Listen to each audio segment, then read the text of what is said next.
బలం బలహీనత. హాయ్, నేను మీ నాగేశ్వర్ గాలిపల్లి, సైకాలజిస్ట్ మరియు life coach at enhance mind dimensions. ఒక పెద్ద చెట్టు పక్కనే పెరిగిన గడ్డి మొక్కలతో గర్వంగా ఇలా అంటుంది, నేను ఎంత బలమైన దాన్నో చూడండి, ఎన్ని గాలివానలు వచ్చినా కదలకుండా నిలబడతాను.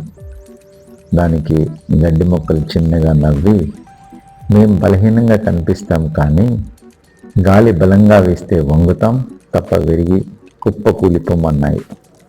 కొన్నాళ్లకు భారీ తుఫాన్ రానే వచ్చింది. చెట్టు దృఢంగా నిలబడడానికి ప్రయత్నించింది, కానీ గాలి బలాన్ని తట్టుకోలేక చివరికి కూకటి వేళ్లతో సహా నేల కూలింది. అదే సమయంలో గడ్డి మొక్కలు గాలి దిశకు వంగి తుఫాను అలజడి తగ్గిన తర్వాత మళ్ళీ ఎప్పటిలా నిలబడ్డాయి. అలాగే ఒక కొండ ప్రాంతంలో ఒక చిన్న వాగు పుట్టింది. అది ఆనందంగా ముందుకు సాగుతూ నదులు కలిసి ఆపై సముద్రాన్ని చేరాలని కలలు కనేది. దారిలో పెద్ద పెద్ద రాళ్ళు, గుట్టలు బలహీనత కాదు, బలం అలా ఎదురయ్యాయి. మొదట అది అడ్డంకులను ఢీకొని ముందుకు సాగాలని ప్రయత్నించింది. దాంతో నీరంతా చిందరవందరై దానికో రూపంటూ మిగల్లేదు. కాస్త ఆలోచించి తన ప్రవాహ పద్ధతిని మార్చుకుంది.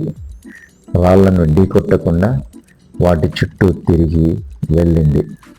ఎత్తైన ప్రాంతం వచ్చినప్పుడు పల్లం వైపు ప్రవహించింది.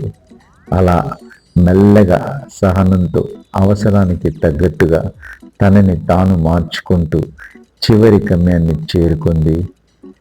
అలాగే మనలో చాలామందికి నేనింతే, నాకు ఇదే అలవాటు, నేనెందుకు మారాలి, నేను వెళ్ళేదే సరైనటువంటి దారి అనే అభిప్రాయాలు ఉంటాయి. అవి తప్పని చెప్పే మంచి కథలు ఇవి. పరిస్థితులను బట్టి మనల్ని మనం మార్చుకోవడం, సర్దుకుపోవడం అవసరం. వీటినే సైకాలజీలో ఫ్లెక్సిబిలిటీ, అడాప్టబిలిటీ అంటారు. గాలి తాకిడికి వంగబట్టే గడ్డి మొక్కలు బతికాయి. వంగలేకపోయింది కాబట్టి చెట్టు విరిగిపోయింది. అవరోధాలను ఢీకొనకుండా పక్క నుండి సర్దుకుపోయి ప్రవహిస్తున్నాయి కాబట్టి మనకిన్ని నదులు ఉన్నాయి. తగ్గేదే లేదనుకుంటూ ప్రతి చోట ముక్కుసూటిగా వెళ్ళే ముక్కు పచ్చడవుతుందే తప్ప సాధించేది ఏమీ ఉండదు. చదువులోనైనా, ఉద్యోగ వ్యాపారాల్లోనైనా కాలానుగుణమైనటువంటి విధానాలను, సాంకేతికతను ఎప్పటికప్పుడు స్వాగతించాలి. పనికిరాని పాత పద్ధతులను వదులుచుకోవాలి. అవసరాన్ని బట్టి జీవనశైలిని మార్చుకోవాలి. సర్దుకుపోవడం చెప్పినంత తేలికేం కాదు. చాలామంది దీన్ని రాజీ పడటంగా, లొంగిపోవడంగా భావిస్తుంటారు. కొంచె మండుటెల్ల కొదవు కాదు అంటాడుగా వేమన. అలా అవసరాన్ని బట్టి కాస్త తగ్గి ఉండడం రాజీ పడడం కానీ కాదు. ఈ అడాప్టబిలిటీని ఒక పద్ధతి ప్రకారం సాధన చేయాలి. మార్పును అంగీకరించాలి. కొత్త పరిస్థితులను మనం ప్రతిఘటించకూడదు. నిరంతర అభ్యాసం, కొత్త నైపుణ్యాలు, సామర్థ్యాలు నేర్చుకోవాలి.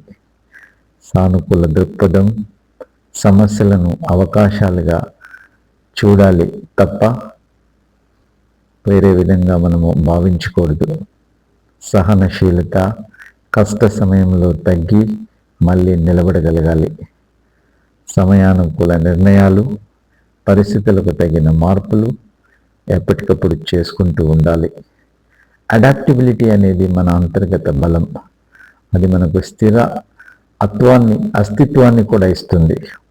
గడ్డి మొక్కల్లాగా అనివార్యమైనప్పుడు తాత్కాలికంగా తలొగ్గి మళ్ళీ సగర్వంగా నిలబడగలిగితేనే జీవితంలో విజయాన్ని సాధించగలం. చూసారా, ఇంత అద్భుతమైనటువంటి ఒక బలం, బలహీనత గురించి ఒక విశ్లేషణ ఇప్పుడు చూద్దాం. విరిగి కుప్పకూలిపోం, కానీ మీరు గట్టిగా ఉండి విరిగిపోతారని సమాధానమిచ్చాయి. ఆ సమయంలో వచ్చిన గాలివానకు చెట్టు విరిగిపోగా గడ్డి మొక్కలు వంగి సురక్షితంగా మిగిలాయి. ఇది అహంకారం కంటే సమయానుకూలంగా వంగి బ్రతకడం అనేది ఇక్కడ మనం అర్థం చేసుకోవాలి. ఇదే శ్రేయస్కరం అని తెలిపే కథ. సో ఈ కథ సారాంశం ఒకసారి మనం చూద్దాం. అహంకారం, పెద్ద చెట్టు తన బలాన్ని చూసి గర్వపడింది.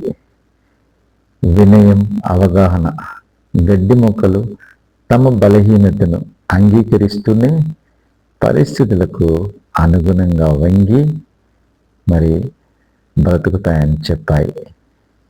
ఫలితం కఠినంగా ఉంటే విరిగిపోతాం, వంగి ఉంటే బ్రతికి నిలబడతాం అనే నీతిని ఇది తెలియచేస్తుంది.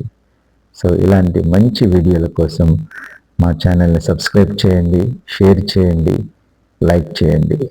Thank you.